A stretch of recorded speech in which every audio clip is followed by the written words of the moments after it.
ప్రకృతి నుంచి వచ్చిన అరుదైన లడ్డు కొండకోణంలో ప్రకృతి సహజసిద్ధంగా వచ్చే పువ్వుతో నోరూరించే లడ్డు అది. అంతేకాదు అనేక వ్యాధులకు చెక్ చెప్పే ఛాన్స్ కలిగించే ప్రకృతి వైద్యం కూడా. అన్నీ వెరసి మహాద్భుతమైన లడ్డు అది. ఇంతకీ ఇది ఎక్కడ తయారవుతుందో తెలుసా? ఆదిలాబాద్ జిల్లా ఆదివాసీ రుచులతో తయారైన కొత్త రకం వంటకం ఇప్ప పువ్వు లడ్డుపై హెచ్ఎంటీవీ అందిస్తున్న ప్రత్యేక కథనం మీకోసం.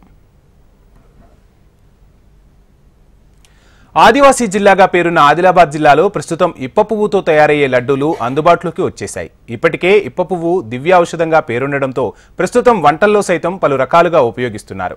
ఇప్ప పువ్వుకు ఆదరణ కూడా క్రమక్రమంగా పెరుగుతోంది. ఏజెన్సీలోని అటవీ ప్రాంతాల్లో విరివిగా లభించే ఇప్ప పువ్వును ఆదివాసీలు అడవుల నుండి సేకరించి పలు రకాలుగా వాడకంలో పెట్టుకుని ఆహారంలా స్వీకరిస్తారు. ప్రకృతి సహజసిద్ధంగా ఎలాంటి రసాయనాలు లేకుండా వచ్చే ఇప్ప పువ్వును ఇప్పటి వరకు కొంతమంది సారా తయారీకి ఉపయోగిస్తుండగా మరికొంతమంది ఇప్ప పువ్వు నుండి తీసిన నూనెను దీపారాధనకు ఉపయోగిస్తున్నారు. ఇక ఇప్ప పువ్వు రుద్దులకు మసాజ్ ఆయిల్గా వాడటం ఎప్పటి నుంచో ఆనవాయితీగా వస్తోంది. గతంలో ఇప్ప పువ్వుతో కుడుములు తయారీ ప్రారంభించగా 1983 సంవత్సరంలో ఈ ప్రాంతానికి పర్యటనకు వచ్చిన మాజీ ముఖ్యమంత్రి స్వర్గీయ ఎన్టీఆర్ ఓ గిరిజనుడి ఇంటికి వెళ్లి వారు తయారు చేసిన ఇప్ప పువ్వు కుడుములను తిని వారిని ఇప్ప పువ్వు వాడకానికి ప్రోత్సహించారు. అలా ఇప్ప పువ్వుతో అనేక పదార్థాలు నేటికీ తయారవుతున్నాయి. అయితే వాటన్నింటికీ ఆదరణ పెరుగుతుండటంతో గిరిజనుల్లో మరింత ఉత్సాహం పెరిగింది. తాజాగా ఇప్ప పువ్వుతో లడ్డూల తయారీకి గిరిజన మహిళలు శ్రీకారం చుట్టారు. క్రమంగా ఇవి మార్కెట్లోకి అందుబాటులోకి వస్తుండటంతో గుమగుమలాడే ఇప్ప పువ్వుల లడ్డూకు క్రేజ్ అమాంతం పెరిగిపోయింది.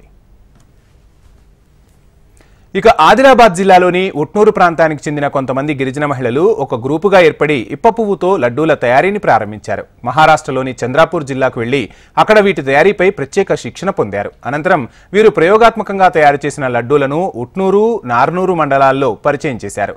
క్రమంగా ఈ లడ్డూలపై ప్రచారంలోకి రావడంతో గత 4 ఏళ్ల క్రితం ఆదిలాబాద్ జిల్లా కలెక్టర్ దివ్య దేవరాజన్తో పాటు అప్పటి ఐటీడీఏ పీఓ కృష్ణ ఆదిత్యలు వీరిని మరింత ప్రోత్సహించారు. అయితే ఈ లడ్డూల తయారీ కేంద్రం ఏర్పాటుతో పాటు తమకు మరెన్నో సమస్యలు ఉన్నాయంటున్నారు అక్కడి గిరిజనులు. ఇప్ప పువ్వు తయారీ అంత సులభతరం కాదంటూ చెప్తున్నారు. ప్రభుత్వాలు సహకరిస్తే తమకు కొంత ఉపాధి దొరకడంతో పాటు మార్కెటింగ్ ద్వారా ఈ లడ్డూల విక్రయం జరపవచ్చని, అవసరమైతే వివాహాది శుభకార్యాలకు సైతం ఇప్ప పువ్వు లడ్డూలను సప్లై చేస్తామని ఆదివాసీ మహిళలు చెబుతున్నారు. దీనిపై ఐటీడీఏ ఆధ్వర్యంలో ఇప్ప పువ్వుతో తయారు చేసే లడ్డూలకు అప్పట్లో ప్రత్యేక స్టాల్స్ ఏర్పాటు చేసి విస్తృతంగా ప్రచారం కూడా కల్పించారు. ప్రస్తుతం భీంబాయి ఆదివాసీ మహిళా సంఘం ఆధ్వర్యంలో ఏర్పాటైన ఇప్ప పువ్వు లడ్డూ తయారీ కేంద్రానికి క్రమక్రమంగా ఆదరణ పెరుగుతోంది. ఇప్పుడు ఆశ్రమ పాఠశాల పిల్లలకి ఇస్తున్నాం.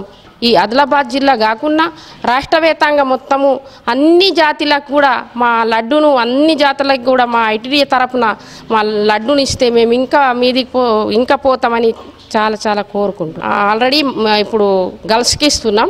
బాయ్స్కి కూడా కొంతమంది రక్తహీనత ఉంటారు కాబట్టి బాయ్స్కి కూడా ఇస్తే చాలా బాగా మంచిదని మేము కోరుకుంటున్నాం. మా దగ్గర నుంచి లడ్డు తీసుకుపోయిన వాళ్ళు వేరే వాళ్ళు కానీ వేరే డిస్ట్రిక్ట్ నుంచి వచ్చిన వాళ్ళు కానీ మేము తిన్న దానికి మాకు రిజల్ట్ దొరికింది, చాలా మంచి లడ్డు అని కొనుక్కపోతుండ్రు. ఇప్ప పువ్వు లడ్డును ఇంతకుముందు గర్భిణీ చీరలకు ఇచ్చిండ్రు. 2-3 నెలలు ఇచ్చేవారకంటే ఫస్ట్ అయితే గర్భిణీ చీరలకే ఆమె పరిశోధన చేసిన ఎన్ఐఎన్ వాళ్ళకు 3 గ్రాము రక్తం ఉంటే వాళ్ళకు 6 గ్రాములు రక్తం పెరిగింది. అలాగే ఇప్పుడు కూడా మా ఇప్ప పువ్వు లడ్డును గర్భిణీ చీరలకు ఇస్తే పుట్టే బిడ్డ కూడా చాలా బాగుంటుంది కావచ్చు, తల్లి కూడా బాగుంటుంది కావచ్చు అని మేము కోరుకుంటున్నాం. ఇప్పుడు వచ్చిన గవర్నమెంట్ అన్న దాన్ని అందరికీ ఇస్తే బాగుంటుందని కోరుకుంటున్నాం. వేసవి కాలంలో విరగబూసే ఇప్ప పువ్వును గిరిజనులు సేకరించి పలు రకాలుగా వాడకంలో పెట్టుకుంటారు. అడవుల నుండి సేకరించిన ఇప్ప పువ్వును ముందుగా వారం రోజుల పాటు ఎండలో ఆరబెట్టి తరువాత పలు రకాలుగా ఉపయోగిస్తారు. పోషక గుణాలు అధికంగా ఉండే ఇప్ప పువ్వు దివ్య ఔషధంలా పనిచేస్తుందని, అదేవిధంగా రక్తహీనతతో ఉన్నవారికి ఉపయోగంగా ఉంటుందని ఇప్ప పువ్వుకు పేరుంది. తక్కువ ఖర్చుతో తయారయ్యే ఇప్ప పువ్వు ఉత్పత్తులకు మార్కెటింగ్ సదుపాయం కల్పిస్తామని, అదేవిధంగా ఇప్ప పువ్వు ఉత్పత్తులు జీసీసీ ద్వారా కొనుగోలు జరిపిస్తామని అప్పట్లో అధికారులు సైతం హామీ ఇచ్చినా ఇప్పటికీ కార్యరూపం మాత్రం దాల్చలేదు. ప్రైవేటుగా ఈ లడ్డూల అమ్మకాలు సాగుతున్నా ఆదివాసీలకు సంబంధించిన జాతర ఉత్సవాలు జిల్లాలో జరుగుతున్నాయని, వీటికి కూడా సరఫరా చేయించే విధంగా ఐటీడీఏ మార్కెటింగ్ సౌకర్యం మరింతగా కల్పిస్తే ఈ లడ్డూల తయారీకి మరింత ఆదరణ పెరగడంతో పాటు చాలా మంది ఆదివాసీ మహిళలకు ఉపాధి కల్పించినట్లవుతుందని అక్కడి మహిళలు పేర్కొంటున్నారు. నమస్కారం, నా పేరు మిశ్రం హనుమంతు. నేను భీంబాయి ఆదివాసీ మహిళా సహకార సంఘంలో అకౌంటెంట్గా పనిచేస్తున్నాను. ఇప్ప పువ్వు లడ్డు తయారీ కేంద్రం ఇది. ఇక్కడ మొత్తం 12 మంది పనిచేస్తున్నారు మహిళలు. వాళ్ళు రోజుకు 1 క్వింటాల్ చొప్పున తయారు చేస్తారు. అవి తయారు చేసిన లడ్డూలు ఇప్పుడు మన ఉమ్మడి ఆదిలాబాద్ జిల్లాలోని ఆశ్రమ స్కూల్స్ బాలికలకు పంపిణీ చేస్తున్నారు. 3 నెలల నుంచి పంపిణీ చేస్తున్నాము. వారానికి 2 లడ్డూలు చొప్పున మేము ఇప్పుడు ఇస్తున్నాము. ఇప్పుడు మా వాళ్ళకైతే ఉపాధి నెలకు 12 నుంచి 15,000 వరకు వాళ్ళకు పడుతుంది. ఇప్పుడు పని నడుస్తున్నదని, పని లేకపోతే వాళ్ళకి కొన్ని నెలలు ఖాళీగా ఉండాల్సి వస్తుంది. ఈ 3 నెలలే 12 నుంచి 15,000 దాకా వాళ్ళకు వస్తుంది. ఇప్పపు లడ్డు తినడం ద్వారా కాల్షియం, విటమిన్ సి, ఐరన్ 3 పెరుగుతాయి. ఈ లడ్డుల్ని ఇంకా అంగన్వాడీ సెంటర్లలో గర్భిణీ స్త్రీలకు కానీ బాలింతలకు కూడా సప్లై చేస్తే బాగుంటుందని మేము కోరుకుంటున్నాము.